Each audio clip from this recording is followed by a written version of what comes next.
Ladies and gentlemen, coming to you live from the Lucky Dog studio in a hidden location somewhere in the upper Midwest of the United States of America, it's a brother making his own way but with all the wrong opinions.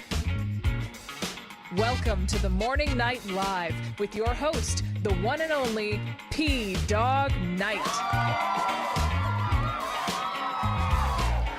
Well, happy Monday, MFers. The inevitable, the prediction we all knew was coming has happened. The wrong thumbnail. What the hell is going on here? I had that changed this morning. What the hell? Okay, let's fix that right now. There we go. That looks better, in theory. Hi, good morning. Welcome to the Morning Night Live. I'm your host, Marty, also known as P-Dog Knight on the internet. Welcome back to the P-Dog Knight channel, where we are going to talk about the lack of democracy in the Democratic Party. Do they want democracy or do they want power? They got Joe Biden to drop out, which is the only thing they could have done. There was no way the party was going to kick him out. They had to convince him to go off into the sunset. They're going to give him a legacy and pretend like he was the greatest things in sliced bread. He's the greatest American ever for doing what's best for the country and what's best for the party, because that's really all they care about. When they say democracy, what do they mean, class? When they say democracy, what do they mean, class? Yes, we know. When they say democracy, they mean our people in power. And that doesn't mean just the Democrats. That means our people, as in the people who are part of our little establishment government BS and whatever. And so now there is a new race for the president of the United States, but we're not 100% sure, but we're pretty sure it's going to be Kamala Harris, as Jericho Green would say, the woman who got horizontal to make her career go vertical. So let's go. This is a whole new ball game, and yet the relief pitchers in the bullpen, well, they're not that strong. It's going to be a long shot. They're down 22 runs, and they got to make up a lot in the ninth inning. Let's just put it that way. So for you who are not familiar with baseball, that means that the Democrats are in trouble. So anyway, good morning. Happy Monday. It is just a new week, and we got a whole new ball game. So let's say hi to everybody and get this damn thing started, because I got tons of stuff to talk about. But first, of course, we say hello to everybody. First in the chat this morning is Mr. Ravon Harris. Yeah! Gets the bell. It's a little bit sexy when some... Stop it. I don't even know what the hell that meant. Good morning also to our friend Kara Soldier, Lord Stanhope's in the house, Attack Alpaca, Avocados Diablo coming in fifth. What the hell is going on? Oh no, fourth. There's two Kara Soldiers. But what? Were you not oh, I know what it is. I've lulled you to sleep. See, you're so used to me opening up the chat at about 9:15 that I just caught you off guard and everyone else just happened to be around. So I know sometimes I got to keep you on your toes. Gotta be quick. Also, good morning, Rockhopper, my friend from down under. TC's in the house. I already said Attack Alpaca. I said Avocados. Who else is here? These are all the same people. And Zed the Snarky, thank you for sharing the stream, by the way. All of you people sharing the stream. Good morning, my favorite Canadian Jaeger pony. Also, who else is here? Jesse Leon makes a wonderful appearance again when he can, and here he is. Johnny Boomer Tex in the house, of course. Patio Furniture is here. Hello. Is that it? Unacceptable Views, Dom O'Leary, and that looks like about it. Why is there only 15 people here? Can we fix this someday? I've been consistently doing this for years. If you do this long enough, you should accidentally have 150 people in the chat and 10, 12,000 subscribers, which means YouTube doesn't like me. That's okay. I'm okay. I have the greatest, most loyal, small group of friends that I could ever want. And you know what? If I do this for 25 people on average for the rest of the next millennia, or as long as I last, it'll be okay. I'm just going to keep plugging along as long as I can and as long as the money doesn't run out. So, shall we dance? 1, 2, 3, and let's get this thing started. Yes, as we know, Joseph Rahim Biden is no longer in the race for president. You know, I'm going to keep this other way. I was going to do previews and wait, just make sure everything works. So I'm still having technical problems, as you obviously know. And it's just, I don't even know what to do. Algorithms. Yeah, the algorithms hate me. Hello, Somnambule Nation. By the way, thank you too for sharing the stream, as you always do. I appreciate that. In fact, let's see, who else do I need to thank here? I did it in the chat, but I'm going to do it live and in person too. Thank you to, let's see, who's here? TC, Zed the Snarky, Ride or Die, and Somnambule Nation, Mike Savage. Mike, I thought you shared the stream. I thought I saw you did a separate one. Well, maybe you didn't. I thanked you anyway, even though you probably shared it somewhere else. That's okay. I don't care where you share it, as long as you share it. Yeah, that would help a lot if y'all do that. So obviously the big news of the weekend is this letter that Joe Biden put out on the internet. And I have questions about it, but we're going to go through the letter as soon as I find it, because I didn't book. It's the one thing I damn dare didn't bookmark. And here's the crazy thing. Joe Biden's campaign staff didn't know this was coming. Joe Biden's staff didn't know this was coming. I am very curious about this. Did Joe Biden put this letter out? Does he know he put this letter out? Or did he know at the time? Or did we have one of these things where his staff, aka handler, said, fuck it, we're putting it out, and he's going to go with it. And he's going to look like everyone's going to look like a fool if he doesn't go along with it. Anyone else think that? I sure did. Share the stream next. Thank you, Mike Savage. I thought you did. Okay. Was this Joe Biden's choice? So let's see if I can find the letter now that I've kind of screwed that up. I had it handy. Let's see here. Because I put it out on multiple platforms. What happened to the letter? Well, that's wait. Oh my God. I'm scrolling through some of the stuff that some of the X posts that I've been interacting with over the last 24 hours, and some of them are rather funny. One in particular I will eventually show you, but here, let's just get the Joe Biden letter.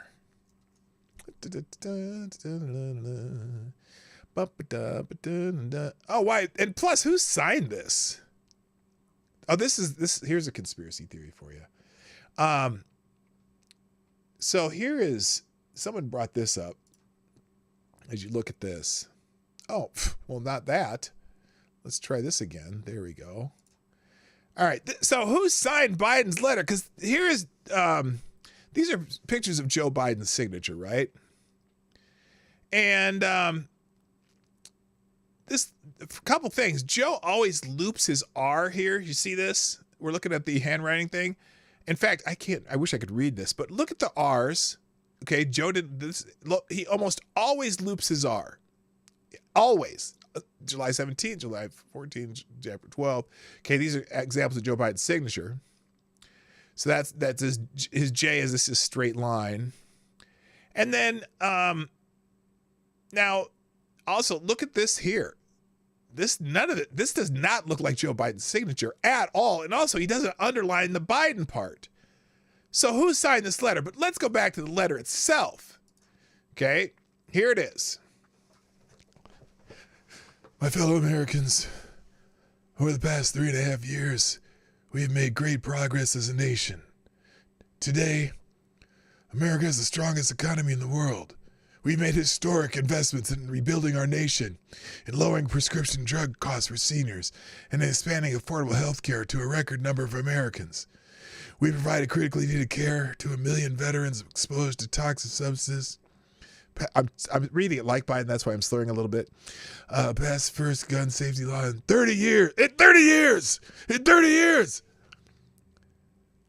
Appointed the first African-American woman to the Supreme Court. and passed the most significant climate legislation in the history of the world. America has never been better positioned to lead than we are today.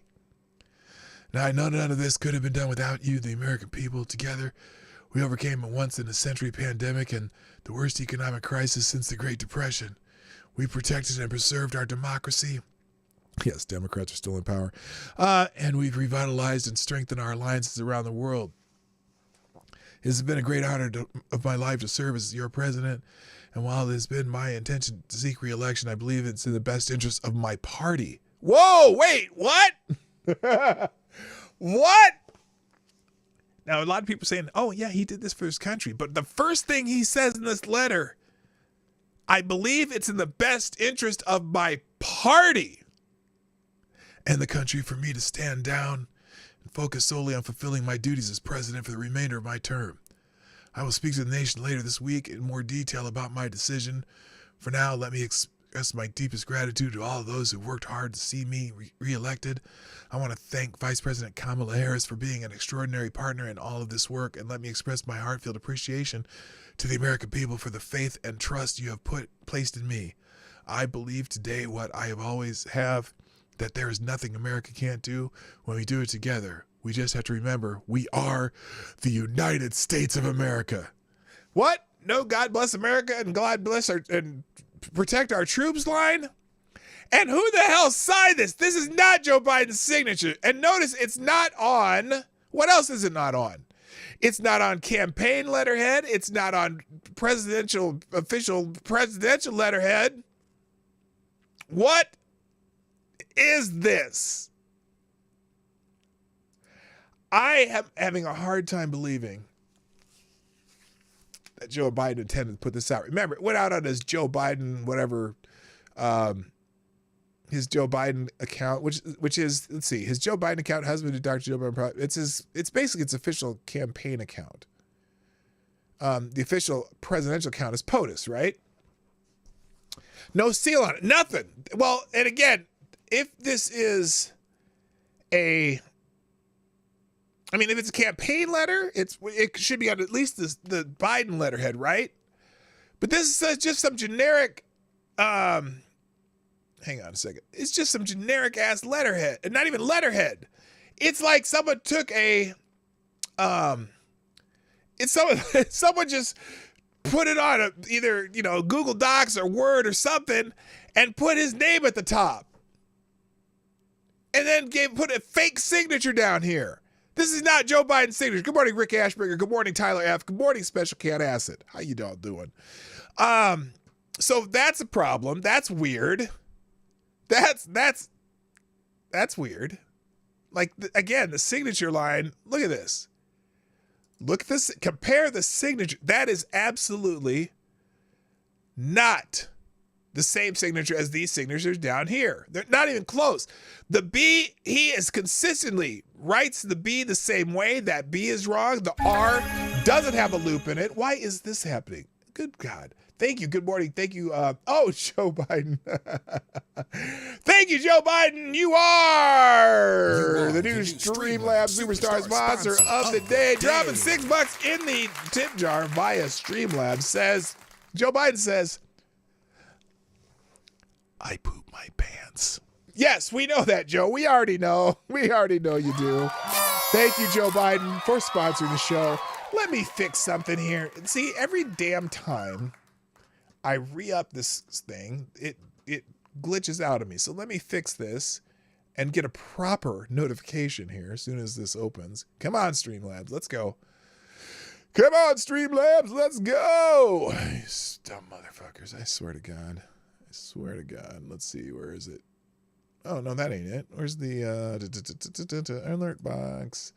Yep, it went back to the wrong thing there. All right, let's try this again. Let's see if this works. I'm going to try this. Let's just try it. Oh, what the hell happened? Oh, there we go. Let's see if this does it right. Yeah, you are the new Streamlabs Superstar sponsor of the day. Jack Cochran's girlfriend dyed her hair blonde just for you. So now you get some good notifications. Yeah, now, hey, you know what's up now. Now you got to see what all the new notifications are. I've changed some of them, not all of them. I changed some of them. So let's fill the coffers today. Okay, what the hell is this? Wait, what? How did this get here? Oh my God, did that not happen? Here. Oh, I see what happened. That's good. We'll get rid of this and close that. All right, let's so anyway, let's do a couple trending things that are happening and most of it is related to the whole Biden dropping out and Kamala Harris and all that shit anyway. So it's okay. We'll talk about some different stuff. First thing trending today, and as far as special days, oh, by the way, oh no. Sorry, I just saw something. We'll come back to this in a minute. We're gonna get a couple trending things out of the way because there is a special day. Today is the feast. Wait, what is going on here? Okay, let's get this right. There we go. Today is the feast of Saint Mary Magdalene. That's trending right now. Which I am, not being Catholic and all these special saints day. I know in my church too, the Episcopal Church, we have all these same saints days, but we don't necessarily constantly promote them the way the Catholics do. So here it is. Happy Feast of Saint Mary Magdalene. Aside from the Blessed Virgin, Saint Mary Magdalene is the most privileged woman to ever live. She was with our Lord throughout his public ministry, and she was faithfully at his side at his crucifixion. Most notably, she was the first witness to the resurrection, making her the apostle of the apostles. Yet despite this privileged position, she was not an apostle, not because she was not worthy. She was far more worthy than the men who abandoned Christ during his passion, but because our Lord decreed that the priesthood would be reserved for men. There you go. St. Mary Magdalene is not a feminist icon. She is not a modern girl boss, somehow in competition with men. Instead, she is a model for the countless religious sisters who have been devoted to the Lord, staying out of the limelight while remaining close to him throughout their lives. St. Mary Magdalene, pray for us. So there you go. That'll piss off the whammons. Mary Magdalene. But you know what? Men and women aren't in competition. Men and women complement each other. So at least in theory, that's the way it should work.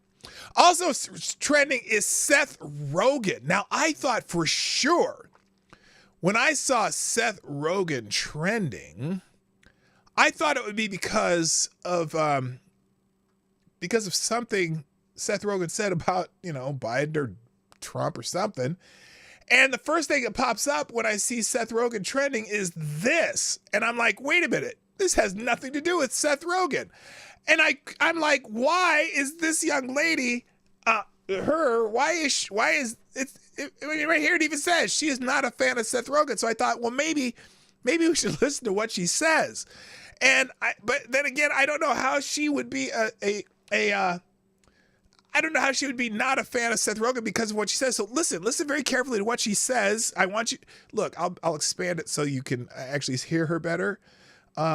Let's just, I know that this is science, guys. This is science. So I'll expand this so you can hear her a little better. Hello, Select Boy. How you doing? Yeah. So let's expand this so you can hear this a little better. And I'm just trying to figure out what this has to do with Seth Rogen. So here we go. That's like a big misconception about me. I'm not shy. I just don't speak if I don't have anything to say. That's like a big misconception about me. I'm not shy. I just don't speak if I don't have anything to say. Okay, I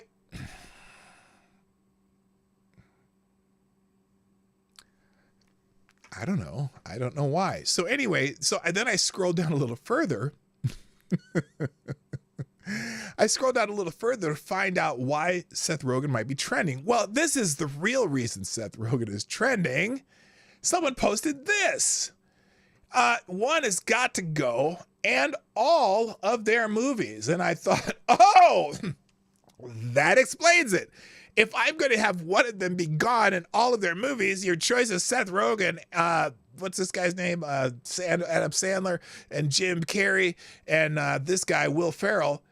No wonder Seth Rogen is trending. It is overwhelming that people chose Seth Rogen and his movies got to go. So there you go. That explains it. I'm curious about why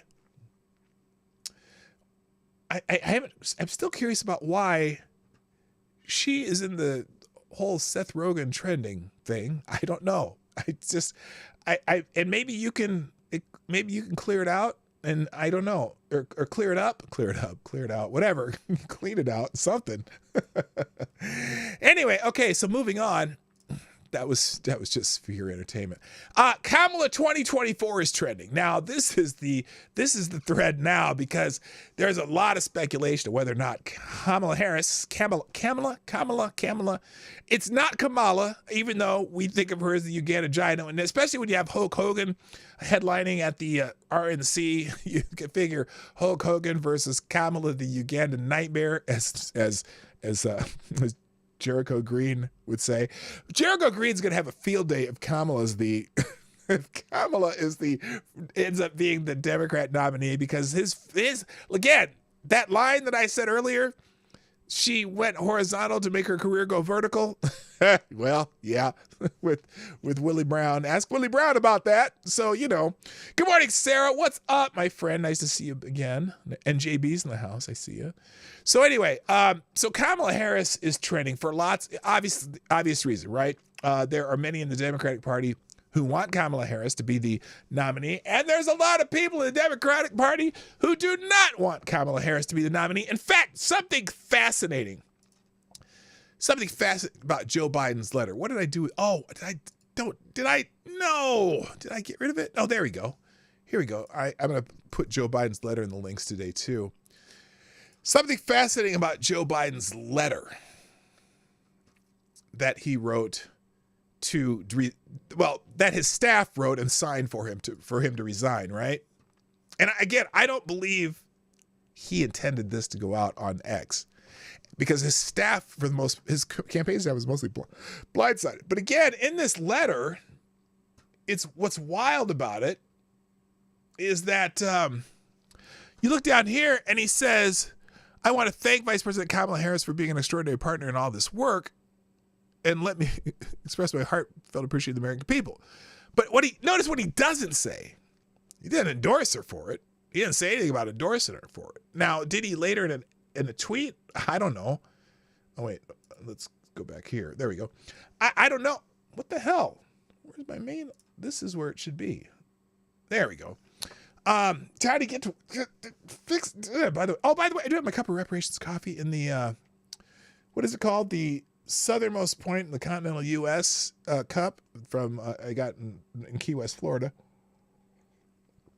and the coffee is delicious today. So anyway, in Kamala 2024, there's a lot of stuff going on here. So now this is George Howard. Okay, this is George Howard. Kamala Harris backed a fund that paid for his bail after he rioted for BLM in 2020. He got out and then killed somebody. Okay, so these are the kind of things that are going to come up when people are talking about Kamala Harris. By the way, yeah, the Minnesota Freedom Fund. By the way, as we got this news yesterday, there's some very interesting things happening on the internet. One, though, that all of the little paid shill tweeters do, all these super duper Democrat, whatever, White House paid shills that constantly tweet on the internet, and they somehow they got thousands and hundreds of thousands of followers each. Almost at the same time, a bunch of them started tweeting about Donald Trump's age, talking about how now Donald Trump will be the oldest man ever to run for president, which I thought was hilarious. Okay, it was so obviously the talking point that they were given that they all did it all about the same time. And but as we scroll down here, for all the black women that say you're voting for Kamala Harris because she reflects you, here is her husband. Oh shit. Oh damn. By the way, there are other things related to Kamala's heritage they're trending right now. We'll get to that. Breaking Kamala Harris's first appearance since becoming the nominee on 60 Minutes. Wait a minute. The nominee? The nominee, wait a minute. She's not the nominee yet. What is this, though? What they put on here? Let's see here. Let's see what this is. You just have to hawk Tua and spit on that thing, you know? Oh, no. Oh, no. Oh, no. By the way, and that it will be reflected as misogyny by, the Democrats. But I got to tell you another thing that Democrats have already decided. And let me see if I can find it, because I saw this and I laughed my ass off, because they've got the talking points down. Let me go back to my book, or let's see, go back to my feed, because I think I commented on this. We'll put a separate one out here for this. One of the other talking points that they're definitely going to be doing, and this is here it is. Let me copy the link. I'm going to put this behind. Wait, what is this? What is going on there? Why is that there? Holy shit. This is just all messed up. Okay, let's put it right behind Kamala 2024. One of the other talking points, and something you're guaranteed to see especially if Kamala Harris ends up being the nominee, is things like this. Oh, you can't see it because it's too small. That's what she said. So this is one of these shills. He's called I Smoked Something Black Knight 10K, right? He's got about, he has 258,000 followers, constant Democrat shill. I don't think he's one of the paid one. But his line, and I've heard this all over the place, he said, you're about to see racism and misogyny, the likes of 1861. You're about to see racism and misogyny, the likes of 1861. No. It's not that you're about to see racism and misogyny like it's 1861. The truth is, Democrats plan on seeing racism and misogyny, the likes of 1861. Note the distinction.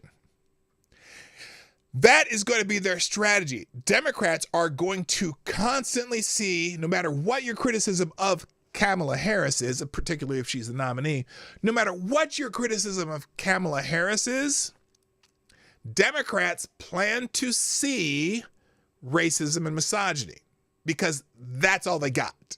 Kamala Harris is going to be a terrible candidate. She didn't even have the support of Democrats in 2020. She dropped out before the first primary because she couldn't even get 1%. And now she's going to be the nominee for president. That's amazing. Speaking of Kamala Harris, oh my goodness, we have a new Streamlabs Superstar sponsor of the day, and that is none other than Kamala You are the new Streamlabs Superstar Harris, sponsor of the day. who says, well, this isn't very nice. What the hell, Kamala, the Uganda nightmare. Well, she's not in Uganda. She's Jamaican and Indian. But anyway, Kamala Harris says, eat my Willie Brown crusted poon, Joe. I'm the nominee and stream label lead now. Yes, you are, Kamala. Congratulations. Now, what's weird is, though, it says 1210 and you only did 610, which makes me think that maybe you and Joe are using the same Streamlabs account. But that's okay. I appreciate your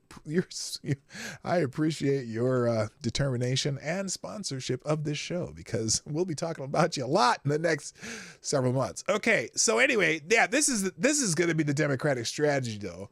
The Democratic strategy with Kamala Harris is to see as much racism and misogyny as they can between now and November, whether it exists or not. They will make it up. But mentioning Willie Brown certainly will have have shades of misogyny. So anyway, as we scroll through this Kamala Harris trending thing, that the Hawk Tua one was pretty bad. There are people who Oh, the memes are the most insane, cringeworthy things I've ever seen. If this campaign is the campaign they're running, Trump is going to win 50 states. Oh, treating Kamala as Lady Liberty. But here's the most important one, and I'm just going to let this play for a little bit because I think it's very important that you see. Well, look, I am trying to promote Kamala Harris in a way that helps her promote herself. So here we go.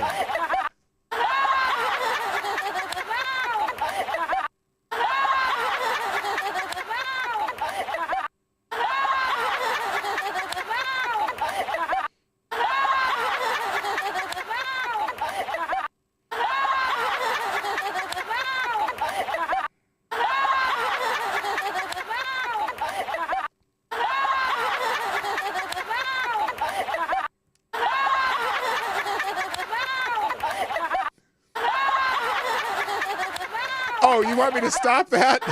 Here, let me stop that. I'm sorry. Good up. What's up, Trippy Liberty? What's up, my brother? Oh, I'm sorry. Was that annoying? Was that was that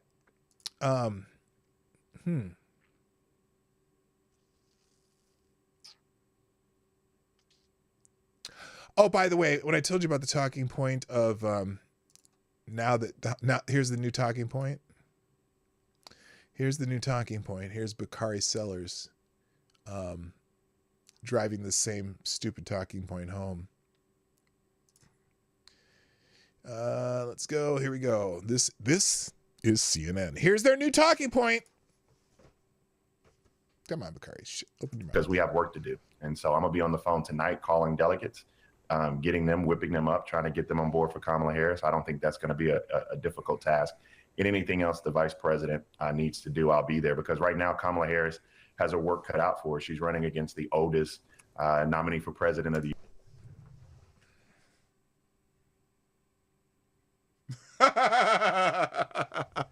They've been waiting to be able to say this as soon as Joe drops out. Well, she's going to be running against the oldest nominee for president in American history. United States and American history. And so when you have this type of change election, when you have this type of generational divide that you have, it's a question of whether or not you want to go backwards with Donald Trump or forward with Kamala Harris. I mean, the man is nearly 80 years old. Oh, and my so God. The question is, oh, my God. What was it? 24 hours ago, that wasn't important. Oh, he's not too old. You keep talking about his age. It's just his age. No, we weren't talking about his age. We were talking about his competence, his ability to think at all, his decrepitness. That was my word that I came up with, decrepitness. That it had nothing to do with his age. Donald Trump is old and he's not decrepit. There are plenty of 90-year-olds that are less decrepit than Joseph Rahim Biden. I believe Warren Buffett is older than Joe Biden. Warren Buffett is not decrepit. Okay? So it had nothing to do with it. But the new talking point that they're all going to be saying now, and I saw all the little shitbag, Democrat shills on Twitter repeating it. Donald Trump's the oldest fucking, nominee ever now. Yeah, it didn't matter when it was your guy 6 hours ago. he serve another 4 years. I'm not sure he can. I'm not sure he could serve another 4 years, but you were damn sure Joe Biden could, right? the sundowner-addled, current president. You were sure, not 24 hours ago, that he was just fine. And in fact, look, some of the replies to this are hilarious. So this Art Candy, who is like, I don't know what Art Candy does. Okay, this little nitwit right here. But this person is in every liberal feed and it just spends the entire day constantly tweeting. It's amazing. Trump is too old. That's the message. Yeah, that's the new talking point, right? And I said, but Biden wasn't 6 hours ago. This was yesterday. So anyway, that's a talking point. What else was there? There's a few more of these. Let's just keep scrolling down the Kamala the Kamala jungle. Here's someone, Delegate Nadarius Clark. Thank you, President Biden, for your dedication and commitment to moving our nation forward. I'm rallying behind Vice President Kamala Harris to continue our progress. But, the other thing, too, what's wild is Barack Obama has he made a statement and he hasn't endorsed Kamala Harris yet. Apparently, the puppet strings, the puppet masters, aren't convinced that Kamala is any better because her approval rating is lower than Joe Biden's. Here's now someone here. And here it is. Remember, I said that Democrat strategy, their strategy is to see misogyny and racism continually. Here we go. Now this woman says, Kellyanne Conway teaches a masterclass in racism. She says Vice President Harris can't speak and is lazy. Meanwhile, the sweaty rapist felon can't complete a sentence and golfs every chance he gets. Now, that's interesting. Is that what Kellyanne Conway said here? As vice president, I check it on the daily. Her public schedule, gentlemen, rarely has anything on it, or one or two things on it. She does not speak well. She does not work hard. All right, so Kellyanne, let me ask you. And she should not be the standard bearer for the party. Yes, sir. Okay. Now, I did not hear the word lazy, but again, Democrats will be determined to see misogyny and racism in everything said about Kamala Harris. Now, remember, this is our border czar, which is also trending, by the way. The border czar, who still has never yet been to the border. We know that she's never been to the border, and yet have you been to the border? No, but I've never been to Europe either. That was her answer. Remember that one? That was a classic. Classic! Now, let's see. Dear Republicans, we hear you're going to go through some things. There is help available. Interesting. Oh, no. What is this? Okay, let's see if you ever heard of this. I hadn't, but let's see what this is. This is something that same person who made the last post posted up here. Hey everyone, so 2 years ago, the president and I created 988, which is a hotline for basically anyone who is in crisis, who just needs to talk to someone. Your conversation is completely confidential. 988 is available 24 hours a day, 7 days a week, and there will be someone there to respond to you who is trained to help you get through difficult moments. Call or text 988. It's free and confidential. And please remember, you are not... How is it confidential? They collect where you call from, don't they? I'm sure they do. I am sure they do. Good morning, Lord Stanhope. What is this? Is something I should be excited about? There are folks who care about you and here to help you. Why the flying fig would I want the federal government knowing about my crisis? Who gives what? What? Now this is interesting. So this is Time Magazine. Time Magazine. Why is this not filling the screen? Oh, I see. Okay, I need to make a full screen article one. I haven't made one. Okay, so here's Time Magazine. Panic. Oh, that's weird. So that's a cover of Time. So anyway, obviously this is a full thread. I got to go through some other threads though, because let's see. Now this is it. Let's see. Did I already do Bakari Sills? I already did. Let's see. Did we do this one? Yes, we did. Here. Oh, wait. I forgot. This is important now. This is very important. We're going to share this. I'm just going to give you this again. This is what we have to look forward to. I'm just telling you, this is what we have to look forward to. Poor hubby. Poor hubby. No.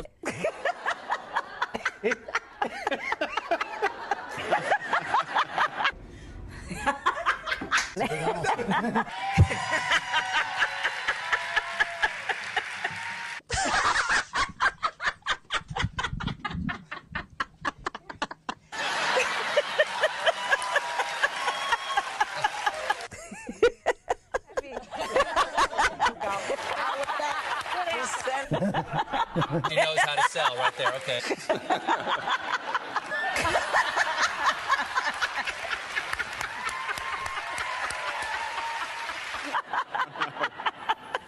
Wah, wah, wah. Yeah, exactly. So, She's still got a sense of humor.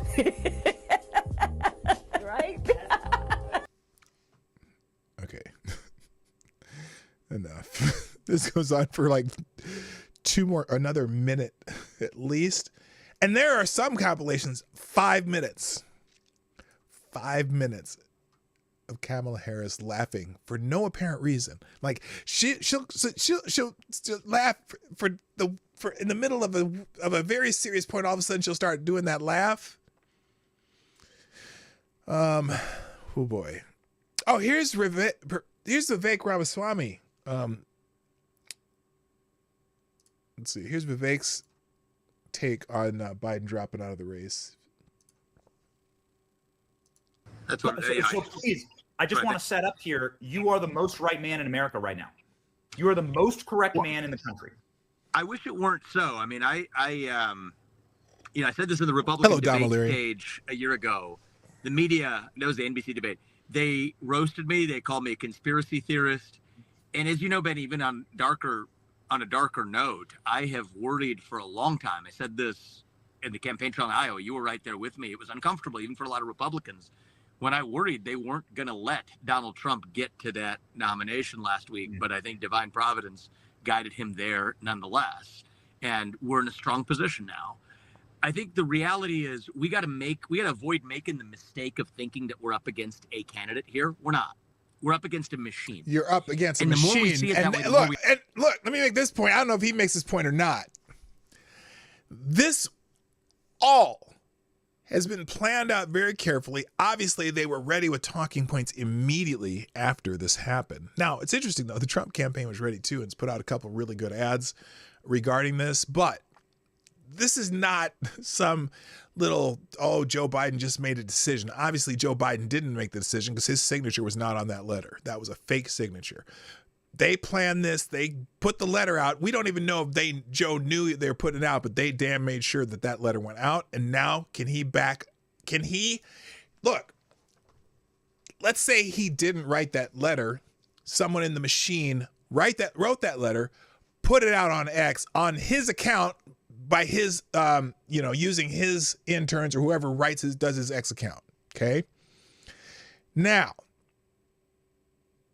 that letter goes out. Can Joe Biden now, even if he didn't write it and didn't want to quit, can he come out to the American people and say, well, this letter is not true. This is a false letter. I did not write that. I am not quitting. No, he can't, because either way, it makes him look like a damn fool. He can't back out even if that's not his signature. Why is his Twitter account putting out a letter to the American people without his whole campaign didn't know about it? Well, if you're the president of the United States and you're so incompetent that someone else can put your letter out saying you resigned from the race, you're not in control anyway. So we need to dump you anyway. He can't do that. There's no way to save face if he did that. So he's out. Whether he wrote the letter or not, he is out for good. He will finish out his term, maybe. And it's like, who said, okay, this letter's going out, or here's what we're gonna do. We're gonna embarrass you even worse. It's crazy. Anyway, let's hear what else Vivek had to say. We understand what's actually going on. I actually just had a good conversation with President Trump. I think his head's in the right place. I think the right answer is it doesn't matter who they put out, right? We stand for our own vision of who we are and what we stand for, irrespective of the machine we're up against. Maybe it's Kamala, maybe it's not. Personally, you're not going to hear me come out instantly just attacking Kamala. I've been plenty critical of her. I just don't think that's the right strategy for us. I think they don't need to attack her. What up, Dutch? To say that, now they don't need to attack her. It's Kamala. It's a machine anyway. And regardless of the machine's activity, we have our own vision. And President Trump, and I think the convention overall, did an outstanding job of laying that out for the country. By the way, you noticed during Donald Trump's nomination speech at the Republican National Convention, he didn't spend, he spent very little time mentioning Joe Biden. He mentioned Joe Biden once and always framed it in terms of what the administration did versus what he was doing, whatever, right? Do you know why? Because Donald Trump knew. Donald Trump found out that this was happening. Someone was going to make Joe Biden resign. Okay. Why is this coming up so many times? Obviously there's two different, this this one, let's delete that one. Sorry. If there's not a 3 in the tip thing, then that's not the correct one. I have 2. They still haven't ended the other Johnny Boomer tick, I guess, apparently. So we'll remove those. Anyway, Donald Trump knew this was coming, and that's why they had ads ready. For the second that Joe did this, there were ads on a couple Trump feeds on X. So they knew. Everybody knew. It was a poorly kept secret. But the only person who probably didn't know that he was quitting, well, other than his staff, was Joe Biden. They made him quit. So we're coming off of, I think, a position where we're insulated from this a little bit. Complacency isn't an option. I did see a lot of people last week celebrating like this thing is over. In some ways, this thing hasn't even begun. Never been over. But No, it's not over. We're in our strongest position if we don't just fret and say, oh, my God, it's not Biden. Now let's train the fire on Kamala. It's almost you don't need to, right? This woman, I've never run for president before. I made it to the Iowa caucus. I got 8%. She was, a U.S. senator with a pedigree track headed there. She didn't even make it to the Iowa caucus of her own party's primary nomination process. That's the other thing. She's not popular in her own party. I would say forget training the criticism on Kamala Harris or anything else. Forget that. I think that's the wrong. It's an. Okay, I'm gonna leave that there. You can watch it yourself. I'll leave it in the links today.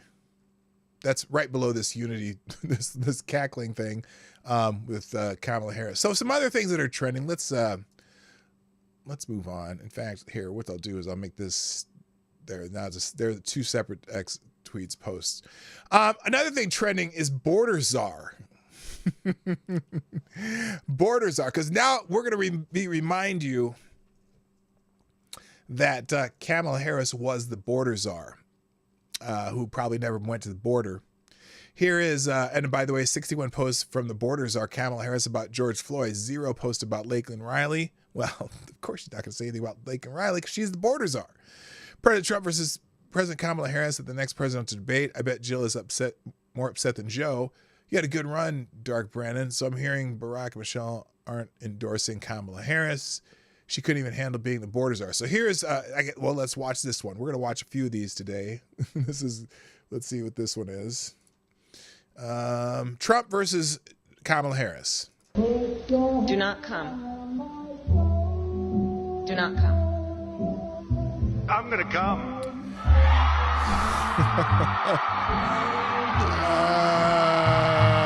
Yeah, that's okay. We didn't need to watch that. Again, there's now misogyny. That's going to be misogyny, right? Everyone talking about Kamala Harris right now. No one is talking about any of the women she got killed as the border czar, like Riley, Molly Tibbetts, Kate Steinle. Their lives mattered. Kamala Harris says she wants to abolish ICE and start again from scratch. She's let in over 10 million illegals while in her role as the border czar. That's not enough for Kamala. She also wants to fire the people who would deport them. Unbelievable. So here's this was from MSNBC. Let's see what this report is. Yeah, speaking of political at the base of a party, this is the other side. But this week I traveled to the Otay Mesa Detention Center in San Diego to talk with Senator Kamala Harris. During our conversation, I asked her about the growing calls from progressive activists to abolish ICE. Take a look. A lot of the signs at the rally you just held, here it is, people Senator standing Harris. there saying abolish ICE. Yeah. Is that a position that you agree with? Listen, I think there's no question that we've got to critically re-examine ICE and its role and the way that it is being administered and the work it is doing. Okay, she's not saying abolish it about yet. Starting from scratch. Oh, starting from scratch. So she wants to just tear it down and start it from scratch. How about you do your job as the border czar? Was she at the border? Oh, this is when she was still a senator, though. This is back when she was still a senator. Because there's a lot that is wrong with the way that it's conducting itself, and we need to deal with that. Is it now? Yeah, speaking. Okay, so anyway, that's there you go. There's our border czar. But that was before she was the border czar, so she actually went to the border before she was the border czar. Notice she went to the border when the other guy was president, but she never went to the border when her guy was president, when she was the border czar. That is that's funny. What up, Cannon Hotep? All right. So anyway, there's a whole lot. Let's see. Raul Ortiz, U.S. Border Patrol Chief under Joe Biden, and Border Czar Kamala Harris until he retired a year ago. I never had one conversation with the president or the vice president. This is the head of the U.S. Border Patrol. Before he retired, he was on 60 Minutes, and this is what he had to say about the president and the border czar. You don't just plant a flag just to plant a flag. It's got to be strategic, and it's got to make sense. Raul Ortiz served as chief of the U.S. Border Patrol under President Biden and deputy chief under President I see you, Trump. Maddie. He retired last year. When agencies are making a decision based upon politics or whether they're going to get media coverage, hey, we're going to put all our personnel in this 2-mile stretch. What about the other 200 miles? In our interview, Ortiz criticized Governor Abbott for not cooperating with the Border Patrol and playing politics with immigration. But he also expressed frustration with President Biden. Why is that? I've never had one conversation with the president or the vice president, for that matter. Wait. The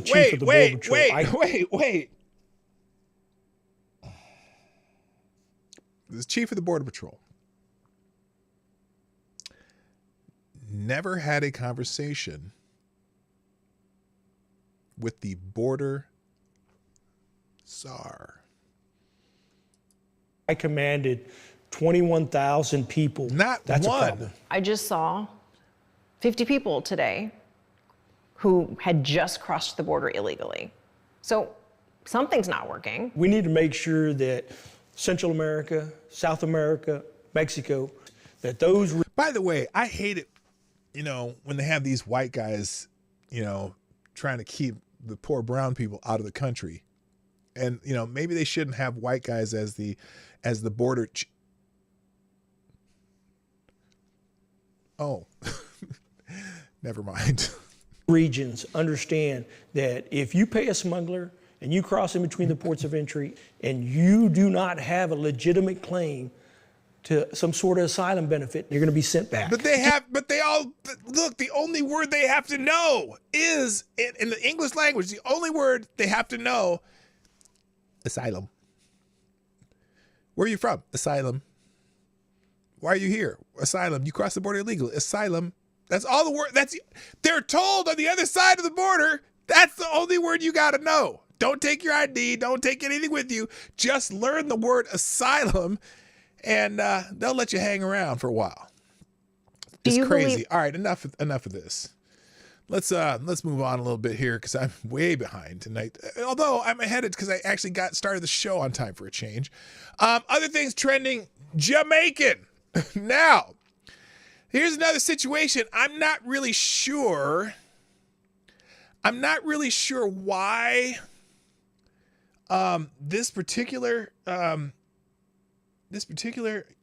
lady is under the Jamaican thing. I know they're talking about Kamala Harris being Jamaican, but for some reason this is in the trending of Jamaican, and I don't understand it. Can you figure this out? I don't know. But then as you scroll into the topic, lots of people mentioning that Kamala Harris is Jamaican and Asian. Because, look, here's the thing.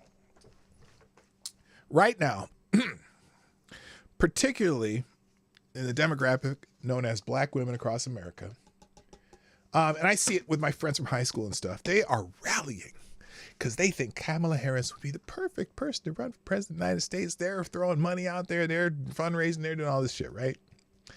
Because she's a Black woman. And it's funny because I watched in the AP, the Associated Press. Here, let me see if I can find this one too. This is pretty good. Let's see, where's the AP?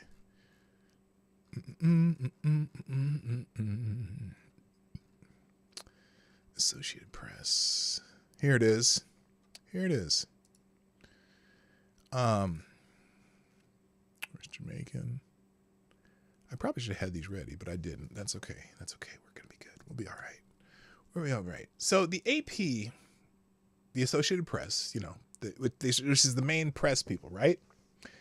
They put this out. Kamala Harris, endorsed by Biden, could become the first woman and second black person to be president. Now, that's an article, AP News. Here's the article. And this is fascinating. Let's look at this article because I'm a little curious what they say here. She's already broken barriers, and now Kamala Harris could shatter several more after President Joe Biden abruptly ended his re-election bid and endorsed her. Biden announced Sunday that he was stepping aside after the disastrous debate performance catalyzed fears that the 81-year-old was too frail for a second term. Well, at least they got that right. They didn't say he was too old. They said he was too frail, which I call decrepitness. Harris, the first woman, black person, or a person of South Asian descent, well, at least they added the South Asian descent, to serve as our vice president. If she becomes a Democratic nominee and defeats Republican candidate Donald Trump in November, she would become the first woman to serve as president. Now, it's interesting because in their little X tweet here, they just said black person. Now, I mean, look, if you count Jamaican people of Jamaican descent, or, you know, our fathers of Jamaican descent of a slave owner, but as black people, sure. Like, because most would just be like, oh, yeah, that's cool. She's black. And Asian. And funny, because it used to be, when she became a senator, she was the first senator of Indian descent. You see, they didn't even talk about black people because she wouldn't have been the first black person, but she was the first Indian. So they kind of pick and choose which part of her heritage they're going to do, right? So, and look, with Barack Obama, I know you say, oh, his father's African, his mother white, so he's not really black either, but he was black. If you, look, I'm just like Barack Obama. I was born in America. I grew up in an ADOS family, an American descendant of slaves family, even though I was adopted and my father's Nigerian, my mother's, almost 100% Irish, even though she's an American. But if you go into some of these communities that are very, very, the pro-black communities, the super pro-black communities that are very distinguishing between black Americans, which they're trying to label Kamala Harris as, and the kind of derogatory term tether, which means, well, you may have been born here, but both of your parents came over from Nigeria or, wherever, Sierra Leone or wherever the hell they came from, right? They don't consider you black people because you are a tether. You're not really a descendant of slaves, of American slaves, which has a different experience than people who are descendants of people who immigrated here as from Africa, the various countries in Africa. So the ADOS community, or what's the other one they use? ADOS, American Descendants of Slaves. American Freedmen, that's another one, descendants of slaves. There's one more too, and I can't remember the third one off the top of my head. But those people would not consider you black, but unless they unless you're running for office and they can claim you as the first black whatever, the first whatever, which I can really get tired of the first this and first that. I don't care. As a black person, I want the best people in whatever position. If that person happens to be black, fucking awesome. I mean, Ben Carson and the first super extra super neurosurgeon who separated twins at birth. The fact that he's black is cool, I guess, but I think it's more cool that thank you, FBA's Foundational Black Americans. That's the other one. Thank you, Protocol. I appreciate it. By the way, good morning, Protocol. But I don't care. Ben Carson's just a brilliant human being. It's great that he's black, but it's also great that he separated twins at birth and those two guys are still alive and thriving. That's the more important thing. But I get it, people want to just claim her because of that. But I tell you what, there's plenty of people who'd say, well, she's not black, and that's why Jamaican is trending. Jamaica's trending because, oh, she's not black, she's Jamaican. So here's someone, now people on the right, if people on the right say it, now, let me get this clear. If people on the right say this, what do Democrats look for? Racism and misogyny. So that's racism. If black people say it, like Foundational Black Americans or ADOS or American Freedmen say it, well, they're just speaking, they're just speaking the truth, right? They're just speaking the truth. So this Dr. Rich Palazzo, the Marxist Democrats are supporting Kamala Harris as a nominee for president, but she barely pulled 1% when she ran previously. By the way, she's not African American.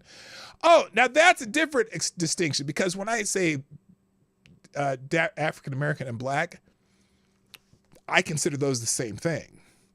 Because when you're talking about black Americans, they're descendants of slaves. They're one of those other three things, right? So everyone needs to stop with that BS. She's Jamaican and Asian Indian. Call it what it really is. So this is a MAGA person saying that. Kamala Harris is Indian American. Her mama is Indian. Her dad is Jamaican. So can she ever even be president? Now that's another stupid thing that's coming up. And yes, she was born on U.S. soil. She is a natural born citizen. And there was because some people are talking that people are going, kind of birther on her here, and that's also trending. Birther, here's birther trending. Somebody, hello, if you're pulling the birther nonsense on Kamala Harris, you were either easily misled idiot or racist piece of shit, which is the Democratic strategy. But that's Eric Erickson, who's on the right. You can decide which you are. Eric doesn't like Donald Trump, by the way. But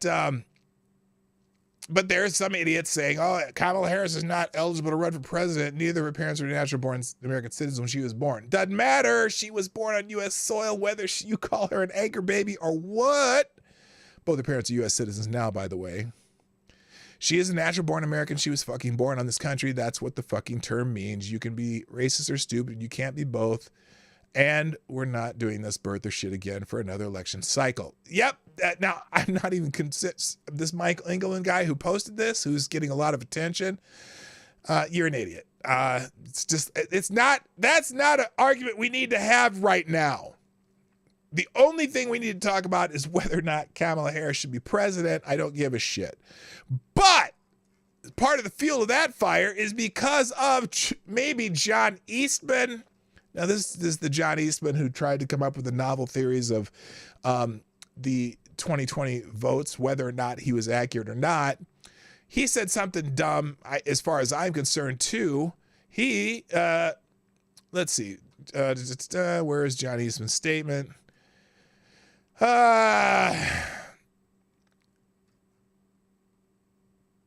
According to constitutional scholar John Eastman of the Claremont Institute, an opinion I share alongside my other legal professionals, Kamala Harris is ineligible to serve as president of the 12th Amendment. Now, what? Is this it? The 12th Amendment provides that no person constitutionally ineligible for office shall be eligible of that of Vice President of the United States. And Article 2 of the Constitution specifies that no person except natural-born citizens shall be eligible to the office of the president. Her father was and is Jamaican national. Her mother was from India, and neither was a naturalized U.S. citizen at the time of Harris's birth in 1964, same year I was born. That, according to these commentators, makes her not a natural-born citizen and therefore ineligible for office of the president, hence ineligible for the office of vice president. Now, that's a stupid argument because she was born here. Whether her parents, I don't care if her parents crossed the border illegally or not, which they didn't, they immigrated, plenty normal. We need to just nip this shit in the bud. We need to nip it in the bud. But, so anyway, so Eastman is getting hammered because people are quoting him and he was wrong. Sorry, I just put it, just got to say it where it is. Good morning, Justine Ellison. How you doing, girl? My friend. All right. Other things trending. Joe Manchin said he might run, which got a lot of people riled up. The idea of throwing out Joe Manchin and all these other people, if you decide to go any other way, have fun with that. The only person that I will get out there and break my back for, campaign for, and believe in is Kamala Harris. This is ACN, one of the people who is part of, what is it, Midas Touch? I don't know if you heard of them. Oh, I did have that on the screen. Let's put that on the screen. Let's see. Here's Jasmine Crockett. Here's Jasmine Crockett. Oh, that's Jasmine Crockett. He's quoting Jasmine Crockett. Listen. Is that I stand 10 toes down with Vice President Kamala Harris to become the next president of the United States. Of course you do. I made it very clear, very early. Because she's a sort of a black woman. There's only one person that I will be working for. So this idea of throwing out Joe Manchin and all these other people, listen, if y'all decide to go any other way, have fun with that. But the only person that I will get out there and break my back for and campaign for and believe in, who is capable and qualified, is Vice President Kamala Harris. Yep, you lost me right there. Capable and qualified? Sorry, no. No. But that will be a common theme among black women. Listen, okay, now I shouldn't say just black women. That's too generalization. Among Democrat, liberal, leftist black women, which is obviously a majority of black women, but it is not all black women, thank God. Okay? The Lincoln Project, oh my gosh. The Lincoln Project is backing Kamala and saying Joe Manchin shouldn't run at all. Don't ever tell me they're disaffected Republicans. They're basically communists at this point. Turning now, Joe Manchin considering a challenge to Kamala Harris. So that was the big thing yesterday. But Joe Manchin this morning threw cold water on that. Wait, where is it? Oh, shoot. Where's Joe Manchin? Here it is. Joe Manchin. West Virginia Senator Joe Manchin says he will not seek the Democratic nomination, but calls for a mini primary. Now that's interesting. He thinks there should be, well, look, there's going to be some jockeying around for this nomination, right? Joe Manchin says he won't run. Joe Manchin, the former Democrat turned independent from West Virginia, said on CBS this morning's Monday that he will not run for the Democratic nomination against Vice President Harris. I am not going to be a candidate for president, Manchin said, but he said he would like to see a competitive process to choose the nominee. I think a lot of people would like to see a mini primary, Manchin said. That's the process. Find out if you have the strongest candidate, whether it be Kamala or whoever else. Now, since Joe Manchin is no longer a Democrat, I'm pretty sure that most Democrats, and particularly the black women that support Kamala Harris, would like to tell Joe Manchin just one simple thing, and I'm quoting Frank Sinatra. Get the fuck out of here. That's what they're saying. I guarantee it. They are not happy with Joe Manchin, but Joe Manchin said this morning, oh, no. What the hell happened there? What the hell happened there? There we go. Joe Manchin said, oh, no, I didn't mean that. Sorry. Yeah, no, I don't need that. I don't need that smoke. Thank you, Avocados Diablo, sponsoring the show. Dropping a Hamilton, or not even a Hamilton. It's a small bullet in the tip jar. So, Avocados Diablo says, so the next time someone tells me I am appropriating black culture when I am listening to ska, rocksteady, or reggae, I should tell them it is Jamaican and they aren't black. Yeah, I think so. That's a question, but I phrase it as a statement. Yeah, tell him that. You just tell the next brother who says something to, you just tell him that. All right, other things trending. Hillary Clinton is trending. Oh my God.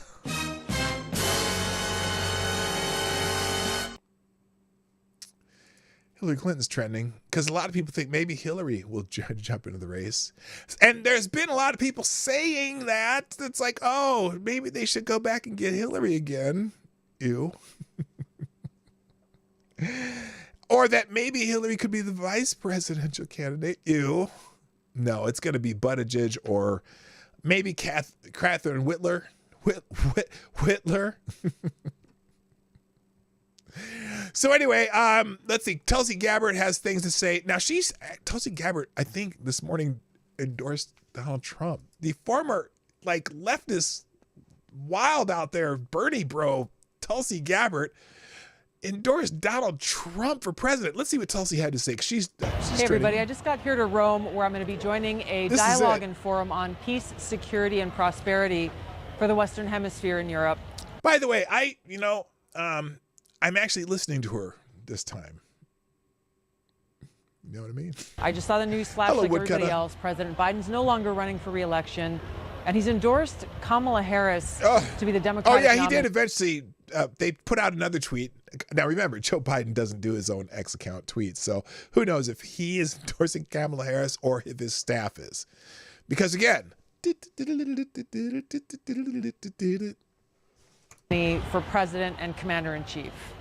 I'm going to sound the same warning now that I have been for years, going all the way back. Wait, Woodcut, what do you mean I was censored? What do you mean? What did you write? What? I don't even see your name up here. What did you say? Type it again really quick, and I'll see if it makes it through. Type it again. To 2020, when both Kamala and I were running for president on the Democratic ticket. Wait, whoa, what? When did Tulsi start looking like a Mima? What are you talking about? What you talking about, Willis? She don't look like a Mima to me, but then again, I'm probably a few years older than her. Tulsi don't look like no Mima. And even if she did, if she looks like a Mima, damn. She is unfit and unqualified to be our president and commander-in-chief. Damn right. And would be incredibly dangerous in that position. Right. The prospect of Kamala Harris making decisions about war and peace and where to send my brothers and sisters in uniform into harm's way is not only terrifying to us, it should be terrifying to every American, knowing that we would all pay the price for her dangerous actions and dangerous decisions. Everything you've heard me say about Hillary Clinton, the queen of warmongers, can also be said of Kamala Harris. There should be no question in your mind that if Kamala is allowed to be our president and commander-in-chief, she'll be the maidservant of this queen of warmongers, the head of this elitist cabal of warmongers that has gotten us into this place. They're the ones who've been calling the shots behind Joe Biden's presidency. They would continue to call the shots if Kamala Harris is president.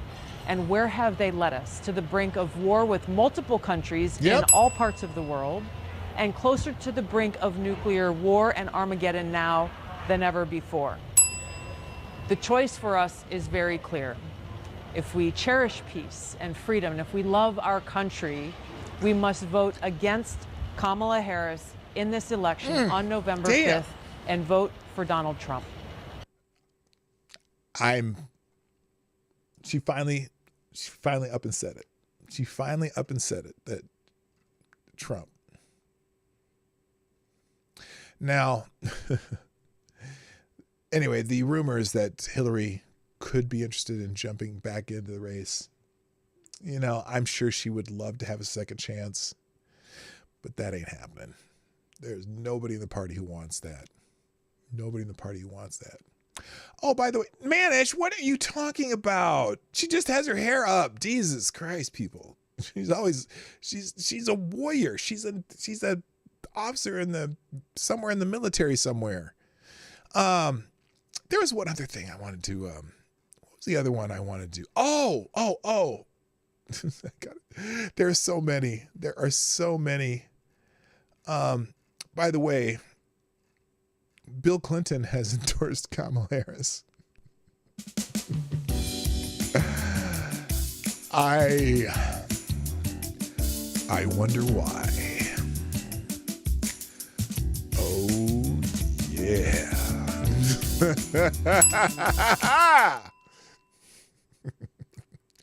I'm so childish. All right, let's see. Let's move on. Tulsi was trending. Kellyanne was trending. We know why. We already heard from her. Tulsi's trending. Who else is trending? Newt Gingrich is trending. Newt Gingrich had things to say yesterday on Fox News. Here's the quote that the people on the right like, and there's some quotes that people on the left hate. Here you go. Newt Gingrich calls for First Lady Jill Biden to cancel her upcoming trip to Paris. As a part of that, Jill really needs to cancel her trip to Paris. There's no reason for her to take taxpayer money and go spend what will probably be several $1 million going to Paris But it's Paris. Come on. And in my judgment, he should no longer be president. As a part of that, okay, yeah, you can't run for president. Should you still be president? They're not going to 25th him, though. Look, here's what they're going to do with Joe Biden. They're going to promise him that they're going to make him a fucking hero. They're going to make him, he will get that long standing ovation at the Democratic National Convention because he's done something good for his country. He thought of his country first when actually he just thought of his party first, and they got him out because they want power, because democracy is out the window. They all voted for Joe Biden in those primaries, right? But they still pushed him out because democracy is not as important as power. But then again, when they say the word democracy, you know what that means. Every time you hear the Democrats say the word democracy, and I'm going to hammer this home for the next 4 months or whatever, however many months is left, when you hear the Democrats say democracy, he's a danger to democracy. He's a threat to democracy. He's not anti-democracy. When they say democracy, the words mean exactly this. And every time you hear it, put these words in your head: our people in power. Okay? If they were all gung-ho about democracy, well, Joe Biden got the nomination. But no, they pushed him out. Now, I'm going to give Robert Shrum this point about what Gingrich said. Joe Biden's going to Paris because she's going to the Olympics. She's the first lady representing the U.S. in the opening of the game. So Gingrich is wrong here. I'll give him that.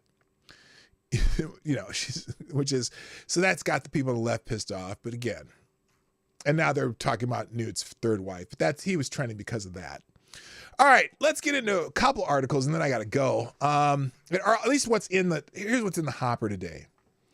Let me just start with this one. I'm going to put this out just as something you read later. But a few years ago, California, it was a 7-year-old was punished in schools for an Any Life Matters drawing. Okay, and it's kind of an ugly story, but it's from a while back. Here it is.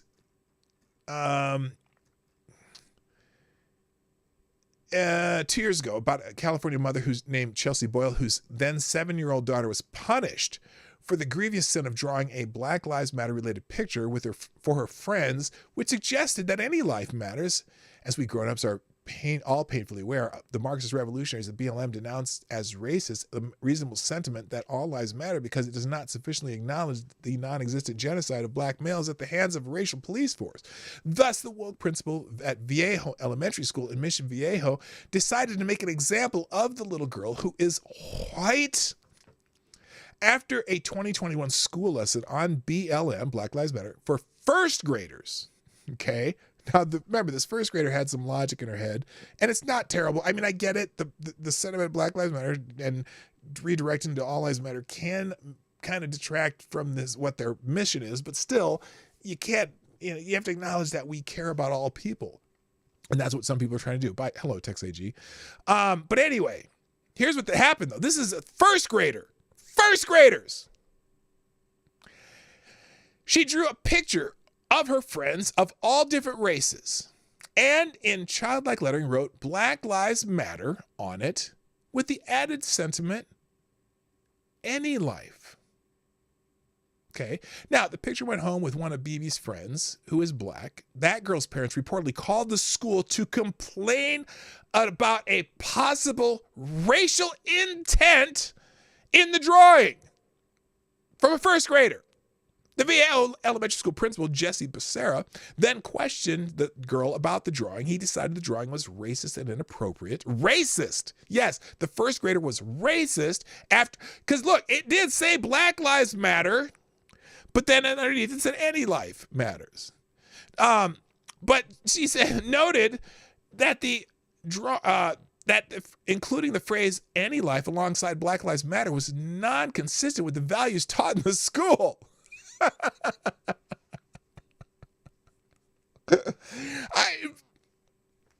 Wrap your head around that, okay? These are first graders, and they think they they think, they want to just, you think this was racist intent. He told the girl that she was not allowed. Now, here's the punishment, though. Listen to this. He told the girl she was not allowed to draw any more pictures for her friends, and she was forced to apologize to her friend on the playground in front of fellow students and school staff. Struggle session for a first grader. In addition, she had her recess time revoked for 2 weeks and was forced to sit on a bench while her classmates played. As if this abuse weren't disturbing enough, Becerra never even notified her parents. And the girl kept quiet in her shame and in dismay, and it was a full year later before Boyle accidentally learned of all this from a friend. Boyle was never informed, even though she volunteered hundreds of hours in the classroom and at school events. So they didn't even tell her parents that they punished her and humiliated her in front of the fucking school. A first grader. So anyway, the follow-up to that right now is there's a lawsuit, and there was a lawsuit at the time. It's been going up through the courts, and now it's at the 11th Circuit Court of Appeals for the abuse they heaped on this girl. So it's an interesting article. I have it in here so you can read it. As far as things happening now, I told you earlier, White House aides found out on X about Biden's withdrawal from the presidential race. Here's the problem. There's a small circle of puppet masters who are running this show, and they have a very tight-knit circle, and I'm going to bet you dollars to donuts they wrote the letter for Joe and they signed it for Joe. Okay? So, Politico is reporting that White House aides believe Biden was in it for the long haul until they learned on Twitter, aka X, that he quit. White House aides admit they found out first on X. It certainly must have been a surprise to Biden campaign co-chair as well. Here it is. Biden campaign co-chair Cedric Richmond just this morning to Margaret Brennan. Listen to this. This is what he said that morning that Joe did this. Congressman, we heard, as you know, before you, from two allies of Joe Biden who have now changed their position. And we now look at the tally of roughly 40 lawmakers who have called for Joe Biden to step aside. Clearly, leadership is setting up a permission structure for lawmakers to come out and say these things. Has Joe Biden lost control of the Democratic Party? No, he's not. And he's heard those concerns. And again, this is the same morning that he put out Joe Biden, put out the letter. I want to be crystal clear. He's made a decision, and that decision is to accept the nomination and run for re-election, win re-election. And I think that there are those out there that need to hear it again, that he made a decision. He's going to be the candidate. He's going to be the next president. And now it's time to focus on the threat that Donald Trump poses and what the extreme agenda is on the other side. Now, what was his title? Biden-Harris 2024 campaign co-chair. 2 hours later, Joe Biden left the race. His campaign co-chair didn't know. That's a little strange. That's why I contend Joe Biden didn't know either. Joe Biden didn't know he was leaving the race. Somebody wrote a letter for him and put it out in public. And now he would look like a fool going back on that letter. Oh, you didn't write this letter, but it was on your Twitter feed. Who manages your Twitter feed or your X feed, whatever? Huh. All right, in the New York Post, liberal media go into meltdown mode after Biden drops out. Van Jones cries on air. Now, again, what did I say a couple minutes ago? I don't know if it's in this clip. We'll see. Let's see if it's in this clip. Again, this has nothing to, this is not about doing what's best for the country. It's what's doing best for the party. And Joe Biden was hurting the party, which I think it's irrevocable anyway at this point. But maybe not. Who knows? Maybe Kamala Harris will come out and be a coherent, non-cackling, super Democrat that can save the world, right? But anyway, here's Van Jones almost in tears. And maybe not. Let's have some sound. When your grandpa, there's been people who are pushing for this to happen. It's kind of like when your grandpa, you got to take the keys, and everybody, you got to take his keys, you got to take his keys, you got to, and he's fighting and he's fighting, and everybody's so frustrated, and then you finally get the keys back, and then you just cry, because this is somebody that you love, this is somebody that you care about, this is somebody who was there for you, this is somebody you wouldn't be here without him, and you have to take something from him. Now, this is not, look, this. Politics is politics, but this is a human moment for one of the great humans in America. Stop it. Stop it. Joe Biden, one of the great humans in America. Joe Biden, who had to leave an earlier presidential race because he was caught plagiarizing and lying about his credentials. Joe Biden, who didn't want his children to grow up in a racial jungle. Joe Biden, who hung around with segregationists and probably was kind of a segregationist himself at one point. Remember, they always bitch about, oh, Trump is racist because, well, sometime in the early 1970s, his family wouldn't rent apartments to black people. Yeah, the management of this apartment building wouldn't rent to black people, and they remedied that. They went through some lawsuits and shit, but they remedied that. And then later, Trump was getting awards from the NAACP and giving Jesse Jackson money and giving listen Donald Trump when Kamala Harris was the attorney general running for attorney general of the state of California, Donald Trump donated to her campaign. Yes, racist Donald Trump. But you can't bring up the fact that Joe Biden didn't want his children in a racial jungle during when they started desegregating schools. Oh, no, but Joe Biden is a great American. Anyway, back to Van Jones here. CNN's Van Jones broke into tears on Sunday as he delivered an emotional reaction to the news that President Biden was dropping out of the 2024 presidential race. The senior political commentator. Oh, by the way, he said during this interview that he doesn't know anything about politics, but he's the senior political commentator at CNN because, you know, all the Democrat former government officials always end up working at the media. So the media doesn't have any bias, though. I'm just finding it's funny how all their every time they leave politics, they go and work for the networks. The senior political commenter said he was heartbroken over the decision compared Democrats' situation to taking the car keys away from a relative who was growing too old to drive. We already saw that. Then he slammed the recent media coverage that he claimed that has painted Biden as some problem for the party. Really? And then his line, this is the line, I don't know anything about politics, but you're a senior political analyst at This Is CNN. And you worked for Joe Biden in the vice president's office during the Barack Obama's term. You are a political strategist, Van. What the fuck are you talking about? You don't know about politics. This is all part of your plan. You're going to paint him as this poor, perfect old man who was a wonderful man. And he was, you know, he kissed babies and sniffed babies and, okay, I added too much there. Along with Jones, Senator Chris Coons also appeared distraught over the news live on the air with the co-chair of the Biden campaign, Harris, breaking down on CBS. Oh, no. Y'all can fuck right off. Anyway, that's in New York Post and Breitbart.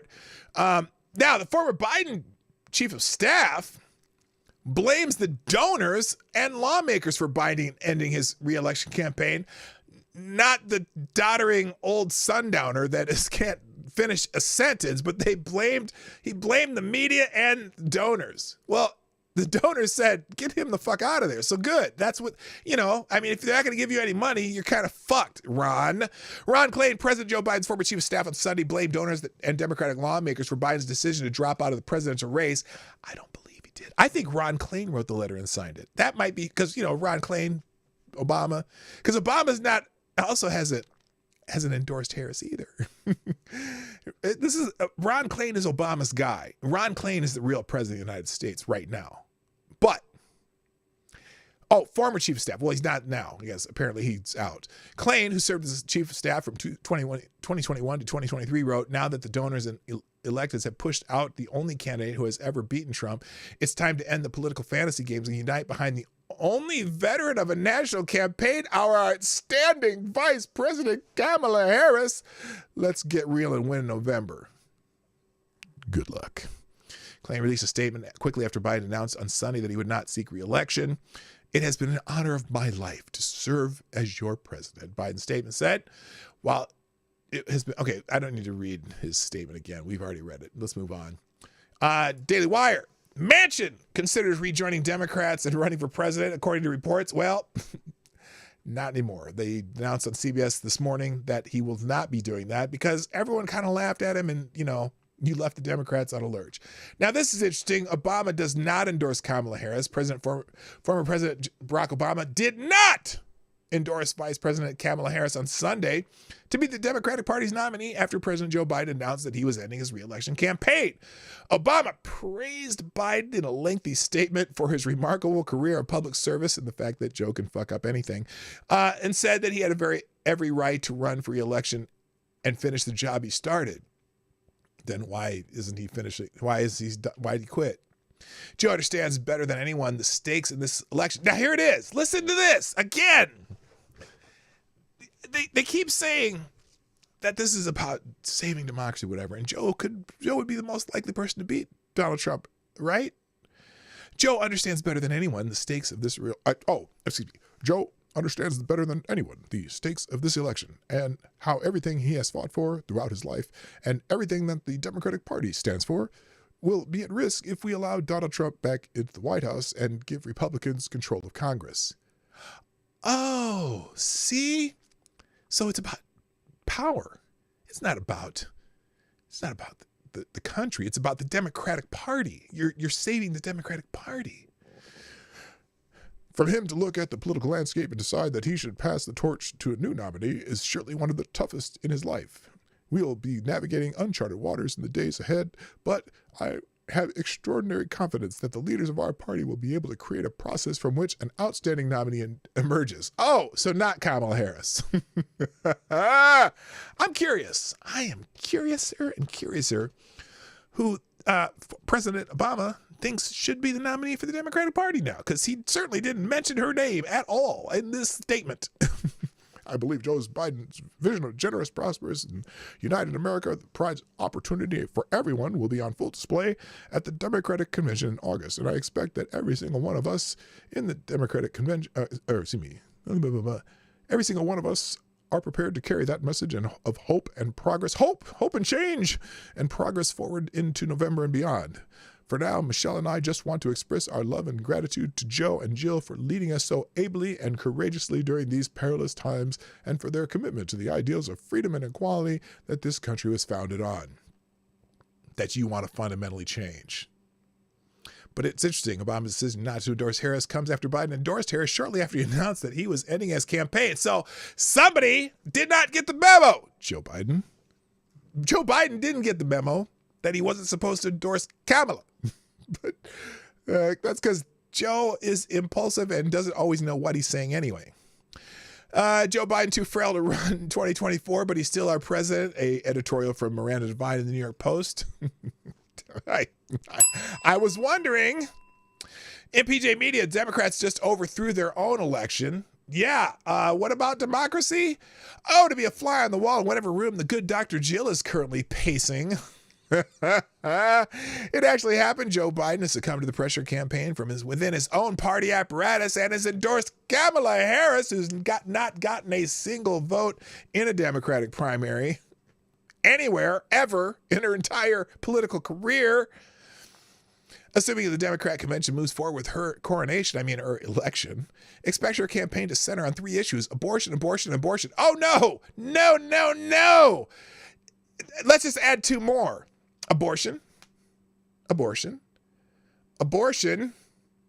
racism, and misogyny. Because that's what they're going to see. They're going to see the last 2 over and over. That's what Democrats will see constantly in the next 4 months if she is the nominee. They expect to see racism, and they're going to point out everything to be racism, misogyny. Not that Kamala Harris sucks. Poor choice of words. Anyway, assuming the Democrat, as of this writing, Biden has won 3,904 delegates, whereas 5, 3, and 0 had gone to Democratic challengers Jason Palmer, Dean Phillips, and Marianne Williamson. There were no delegates for Kamala Harris or for Gretchen Whitmer, Gavin Newsom, or any other possible replacements. Biden had won all 50 states and won over 87% of the popular primary vote. This wasn't last year or last election. This was a couple months ago. Our side, Donald Trump has 2,231 delegates to the 97, 9, and 3 for Nikki Haley, Ron DeSantis, and Vivek Ramaswamy, respectively. If you think about that, it means a greater percentage of Democrat delegates were secured for Biden in this primary than Republican delegates were secured for Trump, but it did not matter to the Democratic power brokers because democracy. Now, please control the howls of laughter and clean up your coffee you just spewed out across the screen. That was the rhetorical question. But did that matter to the Democratic power brokers? Oh, that was a question. I got it. In this respect, the Pelosi-Obama junta differs little from the Thomas Crooks, only in their methodology. Oh, damn. Crooks used a gun and Pelosi-Obama used a behind-the-scenes coup. But the goal is the same. Okay, you get the gist of that article. Holy shit. You went whole hog on that. All right, Kamala was in on it. Trump-aligned PAC drops Harris attack ad an hour after Biden quit. Now, this is the ad that the Trump team was ready with. We'll watch it. I'll put it as a separate X post here. Here's the ad that the Trump campaign immediately put out on the note that she covered up Joe's on the occasion of Joe Biden dropping out of the race. Here we go. Here's the Trump ad.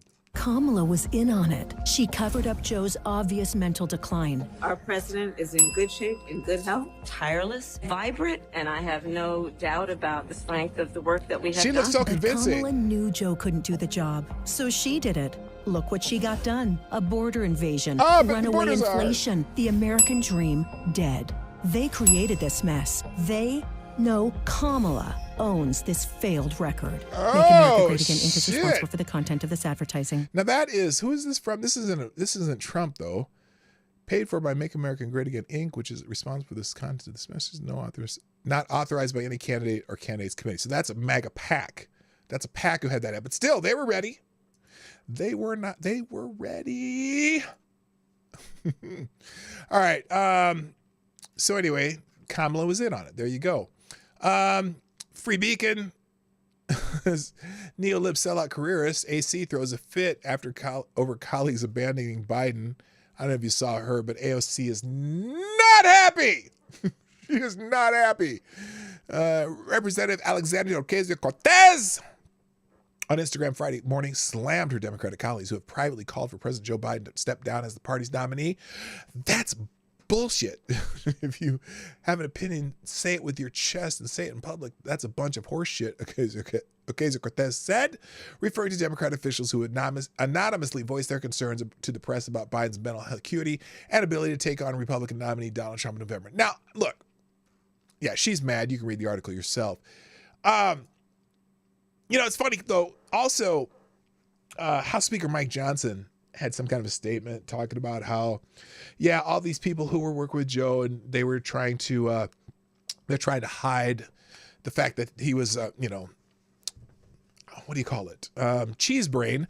That, everyone was hiding it. Hey, Mike Johnson, you worked with President Biden a lot too, and you kept your mouth shut. But look, I imagine that there were some threats to all the people who spent any time with Joe Biden, that if you even dare mention that he's a, sundowning, addled, what is the word I kept using? Decrepitness. He had decrepitness. If you mention the fact that he was decrepit, we're going to fuck up your political career too. But on the other hand, too, was Mike Johnson hiding it too, just kind of hoping that Trump wouldn't win, because, you never know with these people. That if they're part of the group and then someone outside the group might get back in, you kind of want to keep the group, exclusive, and maybe, I don't know. I don't know. Also, Hillary Clinton, again, was being promoted as a way out of the Biden mess. The strong... God damn. This hurts. Hi, Min. I see you there. What's up, my friend? Min is also a friend of mine from my high school days, and her family is awesome. NBC News is reporting that Clinton World is backing Biden staying in the race. Former President Bill Clinton and Secretary of State Hillary Clinton have proudly been supporting Biden's decision to stay in the race and have been actively encouraging donors to stay with him, according to two people familiar with the Clintons' thinking. Both sources use the word deferential to describe the Clintons' position as it relates to Biden's commitment to continue his re-election campaign, which the president himself has stated publicly in recent days. Anyway, behind the scenes, the Clintons have been in touch with the White House and have offered to help however they can, sources said. But then after he announced, wait a minute, after he announced, let's see. My first inclination was to view this as Clinton World getting even with Obama World, which wants Biden to withdraw. But then when he dropped out, Clinton endorsed Kamala Harris because, she draws a good one. I did not say that out loud. Anyway, there's speculation that Hillary was getting the race. I don't know. I don't think that's going to happen. I don't think the Democrats will allow that. There are some Democrats, though, who want the rematch. I guarantee you there are some who want the rematch, but I'm telling you right now, black women are not going to accept a white woman or a white man or anybody else. The Democratic left-wing progressive black women, because not all black women, because some black women don't like any of these people. So, PJ Media, it looks like Kamala's call with the Democrats' donors was a disaster. So she, right after this happened, this was Friday. So we reported that Kamala Harris was going to have a conference call with big Democrat donors. The meeting was put together on short notice. However, at the time of the report, it was not clear what the message she was going to deliver to them. The donors have largely funded the Biden-Harris campaign, who have funded the campaign, were so spooked by Biden's disastrous debate performance that they stopped writing checks and threatened to withhold donations unless Joe was replaced. So would Harris encourage them to calm down and unite behind Biden, or was there another message going to be delivered? Perhaps a coup? An email from tech billionaire Reid Hoffman, a major donor of the Democratic Party, revealed that the meeting would address the urgent emerging needs and include the vice president and key voter outreach leaders. Hoffman emphasized the importance of staying focused on protecting democracy amid the high stakes of the current political cycle. Now we have details about the call. Now this is before Joe dropped out, but still.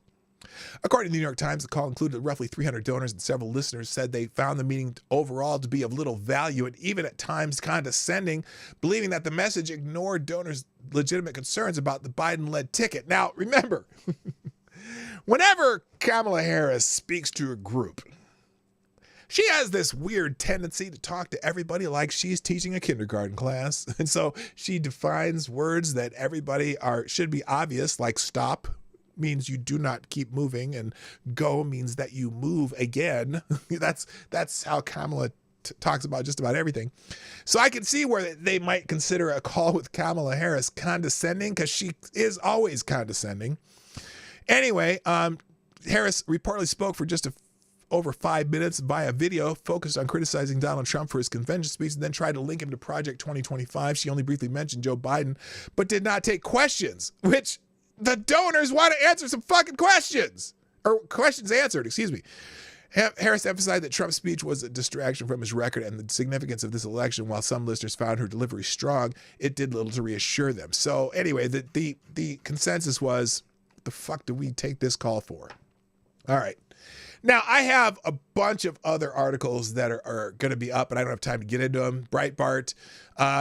RFK Jr. says the DNC is trying to rig nominating process to get monumentally unpopular Kamala Harris as the nominee. Unfortunately, he has no chance of being the nominee, but look, I don't know, man. Kamala Harris is not popular, so that's pretty redundant. Ex-Obama official linked to cartel drug smuggling picked to investigate Trump assassination. Janet Napolitano, who who investigated Fast and Furious. I think that's what it was. She was Obama's Homeland Security Secretary. She's now going to be the one who's going to investigate the Trump assassination attempt. Well, whoopee. We know where that's going. Also, top Secret Service officials repeatedly denied Trump's security request for additional resources, according to a report from... was this from the Washington Post? No. The Washington Post is even saying it. Remember they denied it? Remember Mayorkas denied that this happened? The Washington Post is reporting that it was true. Oh, it's getting just curiouser and curiouser. Daily Wire, Mayorkas has no answer for Secret Service failures, issues memo demanding people stop making female agents feel bad, like that one. I mean, look, the one did her job, the other one looked like an idiot.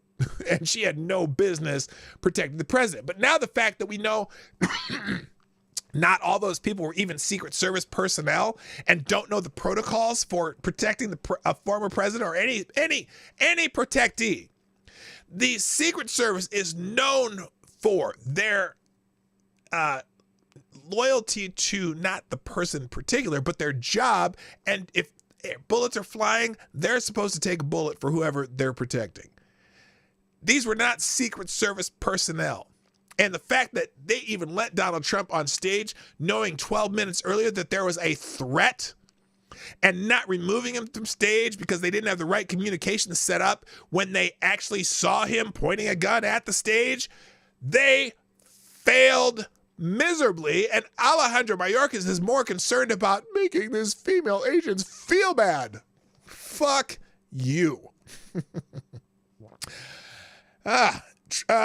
Also, there's, by the way, so one of the theories from Democrats, or, the blue anon people, is that Trump really wasn't shot. It might have been a shard of glass from a teleprompter or something, but he wasn't shot. Well, Ronnie Jackson, who's a doctor, said yes, that his ear was shot.